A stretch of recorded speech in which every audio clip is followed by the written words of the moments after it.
ಮಂತಪಾಶಧರಂ ದಿವ್ಯಾರ್ಭಕಾಕೃತಿಂ ಶಿಖಾಬಂಧತ್ರಯೋಪೇತಂ ಭೈಷ್ಮೀ ಮಧ್ವಕರಾಂಚಿತಂ ರಾಘವ ರಾಘವ ರಾಕ್ಷಸ ಶತ್ರು ಮಾರುತಿ ವಲ್ಲಭ ಜಾನಕೀಕಾಂತ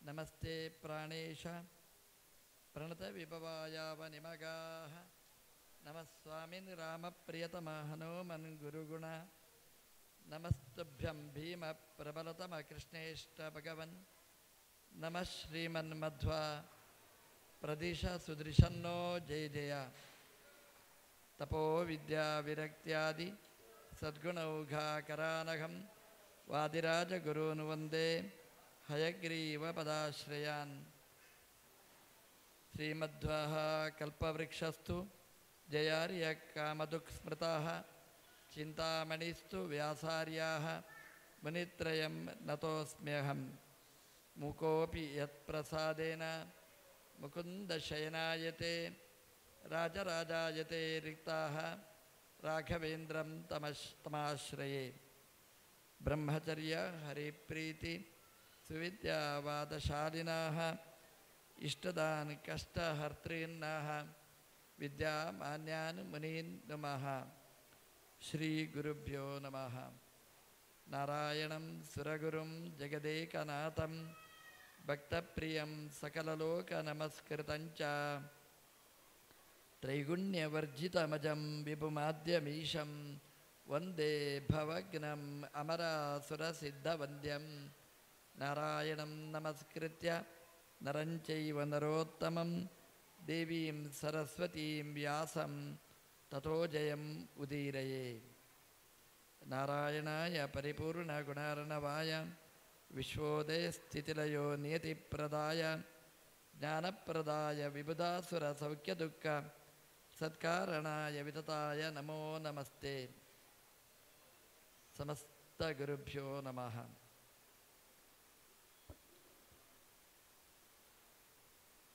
ರಾಘವೇಂದ್ರ ಗುರು ಸಾರ್ವಭೌಮರ ಆರಾಧನೆಯ ಈ ಉತ್ಸವದ ಮಧ್ಯದಲ್ಲಿ ನಾವು ಭಾಗವಹಿಸ್ತಾ ಇದ್ದೇವೆ. ಅದರ ಅಂಗವಾಗಿ ಈ ವೈಭವದಲ್ಲಿ ಎಲ್ಲರನ್ನೂ ಸೇರಿಸುವ ದೊಡ್ಡ ಕಾರ್ಯಕ್ರಮ ಈ ಮಠದ ಪದಾಧಿಕಾರಿಗಳು ವಿಶೇಷವಾಗಿ ನಡೆಸಿದ್ದಾರೆ. ಇವತ್ತು ನಮಗೆ ದೇವಾಲಯಗಳಿಗೆ ಮಠ ಮಂದಿರಗಳಿಗೆ ಬರಬೇಕಾದ್ದು ಯುವಶಕ್ತಿ ಬಾಲಶಕ್ತಿ ಎರಡೂ ನಮ್ಮ ಸಂಸ್ಥೆಗೆ ಬಹಳ ಮುಖ್ಯವಾದ್ದು. ಇವತ್ತು ನಮ್ಮ ಮತ ಹಿಂದೂ ಮತ ಉಳಿಯಬೇಕು ಅಂತಾದರೆ ಆ ಬಾಲಕರಿಂದ ಯುವಕರಿಂದ ಆಗಬೇಕಾದ್ದು. ಹಾಗಾಗಿ ಅವರು ಇಲ್ಲಿ ಬರಬೇಕಾದ್ರೆ ಅದು ಏನು ಮಾಡಬೇಕೋ ಅಂತ ಒಳ್ಳೆಯ ಕಾರ್ಯಕ್ರಮಗಳನ್ನು ಮಠದಿಂದ ಒಳ್ಳೆಯ ರೀತಿಯಲ್ಲಿ ವ್ಯವಸ್ಥೆ ಮಾಡಿದ್ದಾರೆ. ರಂಗವಲ್ಲಿ ಸ್ಪರ್ಧೆ ಇರ್ಬೋದು ಅಥವಾ ಹಾಡಿನ ಸ್ಪರ್ಧೆಗಳಿರ್ಬೋದು. ಎಷ್ಟು ಜನ ಇದರಲ್ಲಿ ಭಾಗವಹಿಸಿದ್ದಾರೆ. ಮಠದಲ್ಲಿ ಮಧ್ಯಾಹ್ನ ಹೊತ್ತಿಗೆ ಬಂದರೆ 2-2:30 ಗಂಟೆಗೆ ಬಂದರೆ 6 ಗಂಟೆ ತನಕ ಮಠ ಇಡೀ ತುಂಬಿತ್ತು. ಹೊರಗೆ ಬೀಗ, ಒಳಗೆ ಮಠದಲ್ಲಿ ಜನ ತುಂಬಿ ತುಳುಕಿತ್ತು. ಅದು ಏನು ಅಂತ ನೋಡಿದರೆ ಈ ಸ್ಪರ್ಧೆಯ ವೈಭವ ಅದು ಇವತ್ತಲ್ಲ, ಮೊನ್ನೆಯಿಂದಲೇ ಆ ವೈಭವ ಅದು ಪ್ರಾರಂಭ ಆಗಿದೆ. ಅದರಲ್ಲಿ ಸ್ಪರ್ಧೆ ಅನ್ನೋದು ಒಂದು ನಿಮಿತ್ತ ಅಷ್ಟೇ. ರಾಯರಲ್ಲಿ ಎಷ್ಟು ಭಕ್ತಿ ಇದೆ ಅನ್ನುವಂಥದ್ದು ಅವತ್ತು ನಾವು ಅಲ್ಲಿ ನೋಡಬಹುದಿತ್ತು. ಒಬ್ಬರು ರಂಗವಲ್ಲಿ ಸ್ಪರ್ಧೆಯಲ್ಲಿ ಭಾಗವಹಿಸಿದ್ದಾರೆ. ಅವ್ರಿಗೆ ಗೊತ್ತಿಲ್ಲ ಪಾಪ.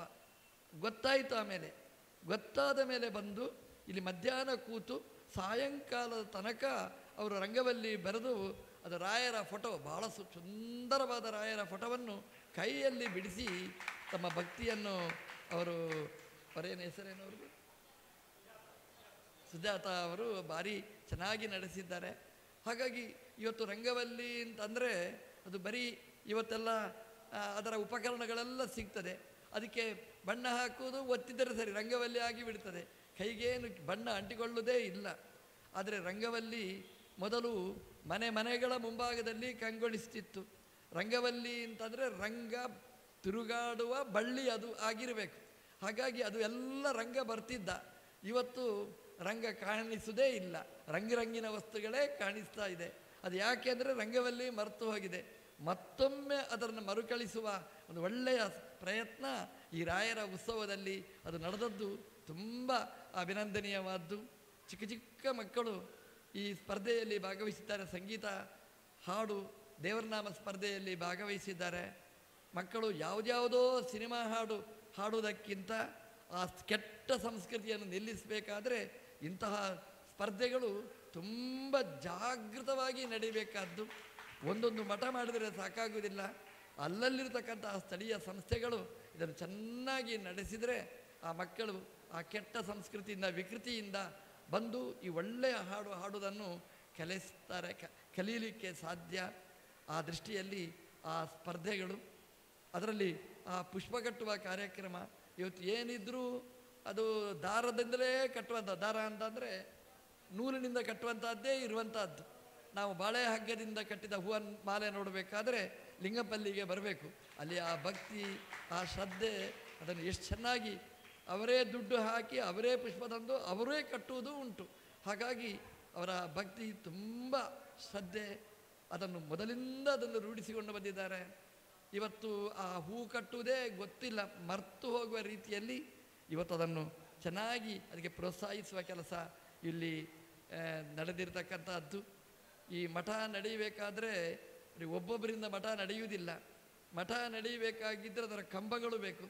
ಆ ಕಂಬಗಳು ಅಂತಂದರೆ ನಮ್ಮ ರಾಯರ ಸೇವೆ ಮಾಡುವವರೇ ಅದು ಒಂದೊಂದು ಕಂಬ. ಹಾಗಾಗಿ ಆ ರಾಯರ ಪೂಜೆ ನಡೀಬೇಕು, ರಾಯರಲ್ಲಿ ಬಂದವರಿಗೆಲ್ಲ ಹೋಮ ಹವನಗಳ ವ್ಯವಸ್ಥೆ ನಡೀಬೇಕು, ಪಾಕಶಾಲೆಯ ವ್ಯವಸ್ಥೆ ನಡೀಬೇಕು. ನಡೀಬೇಕಾದ್ರೆ ಅದನ್ನು ವಿತರಣೆ ನಡೀಬೇಕು. ಮಾಡುವುದು ಎಷ್ಟು ಮುಖ್ಯ, ಅದಕ್ಕಿಂತ ಮುಖ್ಯವಾಗಿ ಸ್ಥಳೀಯ ವಿತರಣೆ ನಡೀಬೇಕಾದ್ದು. ಅದೆಲ್ಲ ಒಳ್ಳೆಯ ರೀತಿಯಲ್ಲಿ ಸುವ್ಯವಸ್ಥಿತ ರೀತಿಯಲ್ಲಿ ನಡೆಯುವುದರಿಂದಲೇ ಈ ಮಠ ಇಷ್ಟು ಎತ್ತರಕ್ಕೆ ಬರಲಿಕ್ಕೆ ಸಾಧ್ಯವಾಗಿದೆ. ಆ ದೃಷ್ಟಿಯಲ್ಲಿ ಮೊದಲನೇ ರಾಯರ ಎದುರಿನಲ್ಲಿ ಆಗುವ ಪ್ರವಚನ ಇವತ್ತು 4ನೇ ಫ್ಲೋರಿಗೆ ಬಂದಿದೆ ಅಂತಂದರೆ ರಾಯರು ನಮ್ಮನ್ನು ಇಷ್ಟು ಎತ್ತರಕ್ಕೆ ಇವತ್ತು ಕರ್ಕೊಂಡು ಬಂದಿದ್ದಾರೆ. ರಾಯರ ಕೀರ್ತಿ ಅದು ಮೆರೀತಾ ಇದೆ, ಮೆರೀಬೇಕಾಗಿರತಕ್ಕಂಥದ್ದು. ಧರ್ಮ ಸಂಸ್ಥೆಗಳೆಲ್ಲ ಹೀಗೇ ಬೆಳೀತಾ ಇದ್ದರೆ ಅದು ಧರ್ಮ ಜಾಗೃತಿ ನಡೀತಾ ಇದೆ. ಆ ದೃಷ್ಟಿಯಲ್ಲಿ ಇದು ಒಂದು ಉಪನ್ಯಾಸದ ಪ್ರಧಾನವಾದ ಅಂಗ ಅಂತಲೇ ನಾವು ಭಾವಿಸಿದ್ದೇವೆ. ನಮ್ಮದು ಸಭಾಪರ್ವದ ಒಂದೆರಡು ಮಾತುಗಳು, 10 ನಿಮಿಷ ಸಭಾಪರ್ವದ ಚಿಂತನೆ. ಸಭಾಪರ್ವದಲ್ಲಿ ಕೃಷ್ಣನಿಗೆ ಅಗ್ರಪೂಜೆ, ಅದಕ್ಕಿಂತ ದೊಡ್ಡ ಸಭಾಪೂಜೆ ಏನು, ಸಭಾಪರ್ವ ಏನು? ಸಭೆಯಲ್ಲಿ ಭಗವಂತನ ಜ್ಞಾನ, ಭಗವಂತನ ಸರ್ವೋತ್ತಮತ್ವದ ಜ್ಞಾನ, ಅದರ ತೀರ್ಮಾನ ಆಗಬೇಕು. ಬಾ ಅಂದರೆ ಪ್ರಕಾಶ, ಸ ಅಂದರೆ ಅದರಿಂದ ಕೂಡಿದ್ದು ಭಗವಂತನ ಪ್ರಕಾಶನೇ ನಡೀಬೇಕು. ನಮಗೇನು ಅನಿಸ್ತದೆ ಅಂತಂದರೆ, ಶಿಶುಪಾಲ ಬೈದ ದೇವರಿಗೆ ಅವಮಾನ ಆಯಿತು, ನಾವು ಅಷ್ಟು ಮಾತ್ರ ನಾವು ತಿಳ್ಕೊಳ್ತೇವೆ. ಯಾವತ್ತೂ ಹಾಗೆಯೇ ಅದು ಹೇಗೆ ಅಂತಂದರೆ, ಒಂದು ವಸ್ತುವಿನ ನಿರ್ಣಯ ಆಗಬೇಕಾಗಿದ್ದರೆ ಅದರೊಟ್ಟಿಗೆ ಅದರ ಪೂರ್ವಪಕ್ಷ ಅನ್ನುವಂಥದ್ದು ಅಗತ್ಯವಾಗಿ ಬೇಕಾದ್ದು. ಪೂರ್ವಪಕ್ಷ ಇಲ್ಲದೆ ಸಿದ್ಧಾಂತ ಆಗುವುದಿಲ್ಲ. ಬ್ರಹ್ಮಸೂತ್ರದಲ್ಲಿ ಆ ಸಿದ್ಧಾಂತಕ್ಕಿಂತ ಆ ಪೂರ್ವಪಕ್ಷವನ್ನು ದೃಢಪಡಿಸುವುದರಲ್ಲೇ ಎಲ್ಲ ತನ್ನ ಗ್ರಂಥಗಳನ್ನು ಮೀಸಲಾತಿಯಾಗಿಟ್ಟಿದ್ದಾರೆ. ಯಾಕೆಂತಂದರೆ ಸಮರ್ಥವಾದ ಪೂರ್ವಪಕ್ಷ ಇಲ್ಲದಿದ್ದರೆ ವ್ಯಾಸರು ಅದಕ್ಕೆ ಉತ್ತರ ಕೊಡಬೇಕಾ? ಉತ್ತರ ಕೊಡಬೇಕಾದ್ರೆ ಅದು ಪೂರ್ವಪಕ್ಷ ಅದು ಅಷ್ಟು ಗಟ್ಟಿಯಾಗಿದ್ದರೆ ಅದಕ್ಕೆ ಸಿದ್ಧಾಂತ ಅದಕ್ಕಿಂತ ಗಟ್ಟಿಯಾಗಿ ಮಾಡಲಿಕ್ಕೆ ಸಾಧ್ಯವಾಗ್ತಾ ಇದೆ. ಆ ದೃಷ್ಟಿಯಲ್ಲಿ ಕೃಷ್ಣನಿಗೆ ಅಗ್ರಪೂಜೆ ಆದರೆ ಶಿಶುಪಾಲ ಬೈದ, ಅವಮಾನ ಆಯಿತು, ಅವಮಾನ ಆಗಲಿಲ್ಲ. ಯಾಕೆಂತಂದರೆ ಕೃಷ್ಣನಿಗೆ ಯಾಕೆ ಪೂಜೆ ಮಾಡಬೇಕು, ಕೃಷ್ಣನಿಗೆ ಯಾಕೆ ಅಗ್ರಪೂಜೆ, ಇದರ ನಿರ್ಣಯ ಆಗಬೇಕು. ಆ ನಿರ್ಣಯ ಆಗಲಿಕ್ಕೆ ಈ ಶಿಶುಪಾಲ ಅನ್ನುವ ಪೂರ್ವಪಕ್ಷ ಗಟ್ಟಿಯಾಗಿ ಬೇಕಾಯಿತು. ಶಿಶುಪಾಲ ಅಂತಂದರೆ ಅವನೊಟ್ಟಿಗೆ ಒಂದಿಷ್ಟು ಗುಂಪುಗಾರಿಕೆ ಇದೆ, ಅವರೆಲ್ಲ ಜೋಡಿಸ್ತಾರೆ, ಅವರು ಎರಡಕ್ಕೂ ತಲೆ ಜೋಡಿಸ್ತಾರೆ. ಶಿಶುಪಾಲ ಹೇಳಿದರೆ ಅದು ರೈಟ್ ಅಂತ ಹೇಳ್ತಾರೆ, ಭೀಷ್ಮರು ಹೇಳಿದರೆ ಅದಕ್ಕೂ ತಲೆ ಜೋಡಿಸ್ತಾರೆ. ಹಾಗಾಗಿ ನಮಗೆ ಬೇಕಾದ್ದು ಪೂರ್ವಪಕ್ಷ, ಅದೂ ಗಟ್ಟಿಯಾಗಿರಬೇಕು. ಎಂಥ ಪೂರ್ವಪಕ್ಷ, ಸಾಮಾನ್ಯದ ಪೂರ್ವಪಕ್ಷ ಅಲ್ಲ. ಯಾರು ಬಂದರೂ ಅವನ ಪೂರ್ವಪಕ್ಷವನ್ನು ಖಂಡನೆ ಮಾಡಲಿಕ್ಕೆ ಆಗದಿದ್ದಂತಹ ಪೂರ್ವಪಕ್ಷವನ್ನು ಮಂಡಿಸುತ್ತಲೇ ಇರ್ತಾನೆ. ಯಾಕೆಂತಂದರೆ ಕೃಷ್ಣನ ಬಗ್ಗಿದ್ದ ಅವನ ಆ ಚಿಂತನೆಗಳು, ಕೆಟ್ಟ ಚಿಂತನೆಗಳು ಅದಕ್ಕೆ ಕಾರಣವಾಗಿರ್ತಕ್ಕಂಥದ್ದು. ನಾವು ಒಂದು ಮಾತು ನಾವು ನೋಡಬೇಕು, ನಮ್ಮ ಆಚಾರ್ಯರ ಸಿದ್ಧಾಂತದ ಹಿನ್ನೆಲೆಯಲ್ಲಿ ನಾವು ನೋಡಬೇಕು. ಶಿಶುಪಾಲ ಬೈತಾನೆ, ಆ ಬೈಯುವ ಶಬ್ದಗಳು ನಾವೊಂದು ಸಲ ಗಮನ ಇಟ್ಟು ನೋಡಿದರೆ ಅದರಲ್ಲಿ ತುಂಬ ಚಿಂತನೆ ಮಾಡಬೇಕಾದ ಅಂಶಗಳು ಇರ್ತದೆ. ಶಿಶುಪಾಲ ಮಾತಾಡ್ತಾನೆ ಅಂದರೆ ಒಬ್ಬ ಶಿಶುಪಾಲ ಮಾತಾಡೋದಲ್ಲ, ಅದರಲ್ಲಿ ಇಬ್ಬರು ಶಿಶುಪಾಲರು ಇರ್ತಾರೆ, ಇಬ್ಬರೂ ಮಾತಾಡ್ತಾರೆ. ಜೀವ ದೈವಿಧ್ಯ ಅದರಲ್ಲಿದೆ. ಶಿಶುಪಾಲ ಅಂದರೆ ಜಯನೂ ಇದ್ದಾನೆ ಅದರಲ್ಲಿ. ಶಿಶುಪಾಲ ಅಂತಂದರೆ ಅದರಲ್ಲಿ ದೈತ್ಯ, ಆ ಹಿರಣ್ಯಕಶಿಪು ದೈತ್ಯನೂ ಇದ್ದಾನೆ. ಶಿಶುಪಾಲ ಮಾತಾಡ್ತಾನೆ ಅಂತಂದರೆ ದೈತ್ಯ ಮಾತಾಡ್ತಾನ, ದೇವತೆ ಮಾತಾಡ್ತಾನ, ಎರಡೆರಡೂ ಮಾತಾಡ್ತಾನೆ. ಅದಕ್ಕೆ ಇಬ್ಬರದು ಧ್ವನಿ, ಯಾಕಂದರೆ ಇಬ್ಬರು ಒಳಗಿದ್ದಾರೆ. ಆ ಬಾಯಿ ಒಂದೇ, ನಾಲಗೆ ಒಂದೇ, ಒಂದೇ ನಾಲಗೆಯಲ್ಲಿ ಇಬ್ಬರೂ ಧ್ವನಿಯನ್ನು ಕೂಡಿಸ್ತಾರೆ. ಹಾಗಾಗಿ ಶಿಶುಪಾಲ ಬೈಯುವ ಶಬ್ದಗಳನ್ನು ನೀವು ಗಮನಿಸಿ. ಆ ಗಮನಿಸಿದರೆ ಕೃಷ್ಣನ ಮೇಲೆ ಭಕ್ತಿಯೂ ಬರುತ್ತೆ, ಕೃಷ್ಣನ ಬಗ್ಗೆ ಕೋಪನೂ ಬರ್ತದೆ. ಆ ಹಿರಣ್ಯಕಶಿಪುವಿನ ಶಬ್ದ ಆದರೆ ಅದು ಆಕ್ಷೇಪ, ಜಯನ ಶಬ್ದ ಆದರೆ ಅದು ಸಿದ್ಧಾಂತ. ಹಾಗಾಗಿ ಶಿಶುಪಾಲ ಸುಮ್ಮನೆ ಉದಾಹರಣೆಗೆ ಅದನ್ನೆಲ್ಲ ಬಿಡಿಸ್ಲಿಕ್ಕೆ ಹೋಗುವುದಿಲ್ಲ. ಸತ್ಯಧರ್ಮ ತೀರ್ಥರು ರಾಮಾಯಣಕ್ಕೆ ವ್ಯಾಖ್ಯಾನ ಬರೆಯುವಾಗ ಅಲ್ಲಿ ರಾವಣನ ಬೈಯುವ ಶಬ್ದಗಳಿಗೆಲ್ಲ ಅವರು ಒಳ್ಳೆಯ ವ್ಯಾಖ್ಯಾನವನ್ನು ಬರೆದಿದ್ದಾರೆ. ಆ ಮೇಲ್ನೋಟಕ್ಕೆ ರಾವಣನ ಕಾಮುಕತನದ ಕೆಟ್ಟ ಮಾತುಗಳು ಅಂತ ಅನ್ನಿಸ್ತದೆ ನಮಗೆ. ಅದಕ್ಕೆ ವ್ಯಾಖ್ಯಾನ ಮಾಡಿ ಇದು ರಾವಣ ಒಬ್ಬರೇ ಮಾತಾಡುವುದಲ್ಲ, ಅದ್ರ ಜಯನೂ ಮಾತಾಡ್ತಾನೆ ಅಂತ ಅದಕ್ಕೆ ಉತ್ತರ ಕೊಟ್ಟಿದ್ದಾರೆ. ಅದಕ್ಕೆ ಉದಾಹರಣೆ ಹೇಳಬೇಕು ಅಂದರೆ ಮಹಾಭಾರತ ತಾತ್ಪರ್ಯ ನಿರ್ಣಯಕ್ಕೆ ವ್ಯಾಖ್ಯಾನ ಮಾಡುವಾಗ ಅವ್ರು ಚೆನ್ನಾಗಿ ಬರೀತಾರೆ. ಅವರು ಸಪುತ್ರ ಮಿತ್ರ ಬಾಂಧವಾಹ ವಿನಾಶಮಾಶು ಯಾಸ್ಯಸಿ, ಇದು ಇದು ಹೇಳುವ ಮಾತು. ಸಪುತ್ರ ಮಿತ್ರ ಬಾಂಧವಾಹ ವಿನಾಶಂ ಆಶು ಯಾಸ್ಯತಿ, ಇದು ರಾವಣನಿಗೆ ಹನುಮಂತ ದೇವರು ಹೇಳೋದು. ಈ ರಾಮದೇವರ ವಿರೋಧ ಮಾಡಿದರೆ ಪುತ್ರ ಮಿತ್ರ ಬಾಂಧವ ಸಹಿತವಾಗಿ ನೀನು ವಿನಾಶವನ್ನು ಹೊಂದ್ತೀರಿ. ಯಾರಾದರೂ ಇಷ್ಟೇ ವ್ಯಾಖ್ಯಾನ ಬರೀಬೇಕು. ಅವರದ್ದು ಎಷ್ಟು ಚೆನ್ನಾಗಿ ವ್ಯಾಖ್ಯಾನ ಬರೀತಾರೆ ಅಂತಂದರೆ ಅವರು ಹೇಳ್ತಾರೆ, ಅವರು ವಿನಾಶಂ ಎಂಬಲ್ಲಿ ವಿನಾ ಅದನ್ನು ಪದವನ್ನು ಬೇರೆ ಮಾಡಿ, ಶಂ ಎಂಬುದನ್ನು ಬೇರೆ ವಿಭಾಗ ಮಾಡಿ, ವಿ ಅಂದರೆ ವಿಶಿಷ್ಟನಾದ, ವಿಲಕ್ಷಣನಾದ, ಸರ್ವೋತ್ತಮನಾದ, ವಿ ಪಕ್ಷಿ ಪರಮಾತ್ಮನೋ, ಪರಮಾತ್ಮ ವಿ, ವಿನಾ ಅಂದರೆ ಪರಮಾತ್ಮನ, ಆಶು ಶಂ ಸುಖಂ ಯಾಸ್ಯತಿ ಅಂತ ವ್ಯಾಖ್ಯಾನ ಬರೆದಿದ್ದಾರೆ. ಪರಮಾತ್ಮನ ಅನುಗ್ರಹದಿಂದ, ವಿನಾ ಅಂದರೆ ಪರಮಾತ್ಮನ ಅನುಗ್ರಹದಿಂದ ಆಶು ಶಂ ಯಾಸ್ಯತಿ, ವಿನಾಶಂ ಯಾಸ್ಯತಿ ಅಂತಲೂ ಆಗ್ಬೋದು, ವಿನಾಶಂ. ನಾನು ಸುಮ್ಮನೆ ಹೇಳಿದೆ ಸುಲಭದ್ದು. ಅವರು ಎಂಥ ಕ್ಲಿಷ್ಟವಾದ ವಾಕ್ಯಗಳನ್ನು ಸುಲಲಿತವಾಗಿ ಜೋಡಿಸಿ ವ್ಯಾಖ್ಯಾನವನ್ನು ಬರೆದಿದ್ದಾರೆ. ಅಂದರೆ ಅದರಲ್ಲಿ ಧ್ವನಿ ಇದೆ. ಅಲ್ಲಿ ರಾವಣನಿಗೆ ಹೇಳುವಾಗ ರಾವಣ ಅಂದರೆ ಹಿರಣ್ಯಕಶಿಪು ಅಂತ ಇಟ್ಟುಕೊಂಡ್ರೆ ವಿನಾಶಂ ಯಾಸ್ಯಸಿ, ಅದರ ಒಳಗಿರತಕ್ಕ ಜಯ ಅಂತ ಇಟ್ಟುಕೊಂಡ್ರೆ ವಿನಾಶಂ ಯಾಸ್ಯಸಿ ಅಂತ. ನಾನು ಆ ಶಬ್ದ ಎಲ್ಲ ಬಿಡ್ಲಿಕ್ಕೆ ಹೋಗುವುದಿಲ್ಲ, ಬರೀ ಆ ಶ್ಲೋಕದ ತಾತ್ಪರ್ಯವನ್ನು ಮಾತ್ರ ದಿಗ್ದರ್ಶನ ಮಾಡ್ತೇನೆ ಇವತ್ತು. ಅದು ಎಷ್ಟು ಏನಿದೆ ಅಂತಂದರೆ, ನಾನು ನಿನ್ನೆ ಹೇಳಿದೆ, ಶಿಶುಪಾಲ ಬೈಯುವ ಶಬ್ದಗಳು. ನಮ್ಮ ದೇವರಿಗೆ ಬೈತಾ ಇದ್ದಾನೆ. ದೇವರಿಗೆ ಬೈಯುವಾಗ ಹೇಗೆ ಬೈತಾನೆ ಅವನು?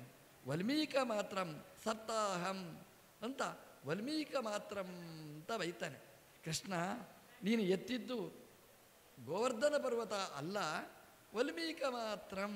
ನೀನು ಎತ್ತಿದ್ದು ಯಾವುದು ಅಂತಂದರೆ ಬರೀ ಹುತ್ತ ಮಾತ್ರ ಎತ್ತಿದ್ದು ಅಲ್ಲ, ಗೋವರ್ಧನ ಪರ್ವತ ನೀನು ಎತ್ತಲೇ ಇಲ್ಲ, ಸತ್ತಾಹಂ ಅಂತ ಅವನು ಬೈದಿದ್ದಾನೆ.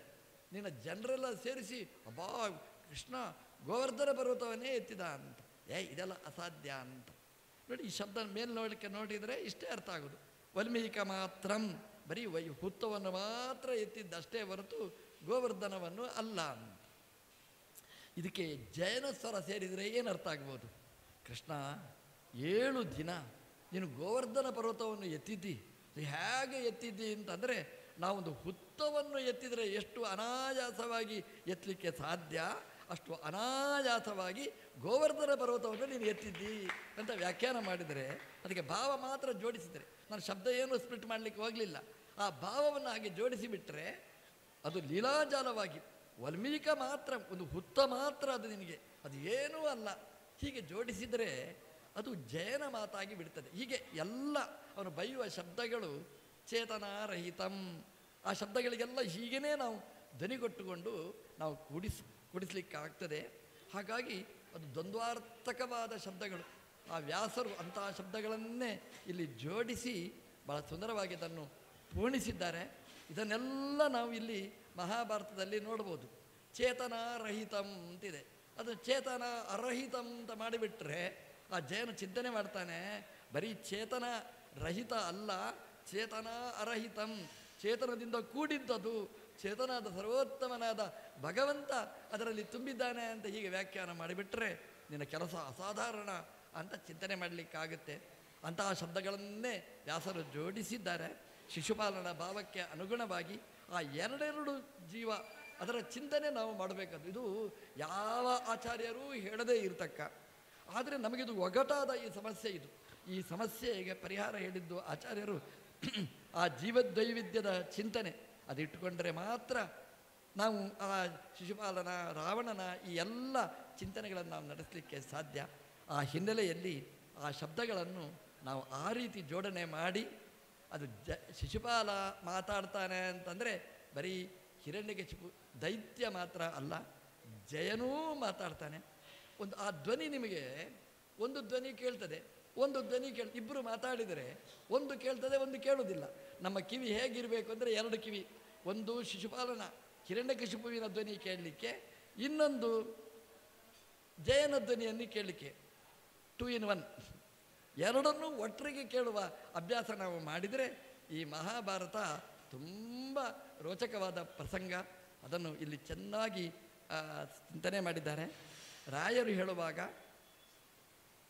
ಜರಾಸಂಧೇ ನಿಹತೆ ಅಷ್ಟೇ ಬರೀತಾರೆ, ಜರಾಸಂಧ ವಿನಿಹತನಾದ ಅಷ್ಟೇ ಬರೀತಾರೆ, ಭಾವಸಂಗ್ರಹದಲ್ಲಿ ಬರೀತಾರೆ. ಇದನ್ನು ನಾವು ಸೇರಿಸಿಕೊಳ್ಬೇಕು. ನಾವು ಜರಾಸಂಧೇ ವಿನಿಹತೆ, ಜರಾಸಂಧ ಮಾತ್ರ ಸತ್ತದ್ದಲ್ಲ, ಈಗ ಶಿಶುಪಾಲನೂ ಸಾಯ್ತಾನೆ. ಹಾಗಾಗಿ ಜರಾಸಂಧ ಅಂತಂದರೆ ಜರ ಅಂದರೆ ಜರ್ಜರಿತವಾದ ಸಿದ್ಧಾಂತಗಳು. ಆ ಜರ್ಜರಿತವಾದ ಸಿದ್ಧಾಂತವುಳ್ಳವರು ಯಾರಿದ್ದಾರೆ ಅದರಿಂದಲೇ ತನ್ನ ಜೀವನವನ್ನು ಸಂಧಾನ ಮಾಡಿಕೊಂಡವರು ಶಿಶುಪಾಲನಂತವರು, ಅವರು ವಿನಿಹತೆ ಅಂತ ವ್ಯಾಖ್ಯಾನ ಮಾಡಿದರೆ ರಾಯರ ಆ ಶ್ಲೋಕದಲ್ಲಿ ಆ ಜರಾಸಂಧೇ ವಿನಿಹತೆ ಆ ಶಬ್ದದಿಂದ ಎಲ್ಲ ಇಡೀ ಸಭಾಪರ್ವವನ್ನು ಸೇರಿಸಿಕೊಳ್ಳಲಿಕ್ಕಾಗುತ್ತೆ ಅಂತ ಹೇಳ್ತಾ ಈ ಪ್ರವಚನವನ್ನು ಕೃಷ್ಣಾರ್ಪಣ.